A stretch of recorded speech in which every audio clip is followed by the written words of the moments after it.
Rik, you just told the story of Svetlana. Can you tell us more stories of other displaced people? Yeah, so the interesting thing about Lviv, this is a really big old city in the west of Ukraine, not that far from the Polish border. The city is swelling in size, as you saw in my report, but the interesting thing is that people are still arriving here from other parts of Ukraine.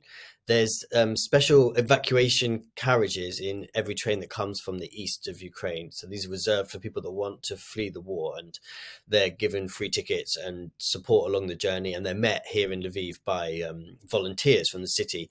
And there are still three trains a day from the east that have these special evacuation carriages, and there's at least two or three hundred per day sitting on these trains.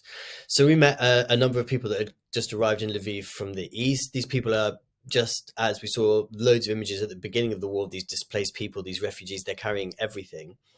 Um, the interesting thing is that they have obviously been in certain places throughout the war. Do you see hope in these displaced people of maybe returning home sometime soon?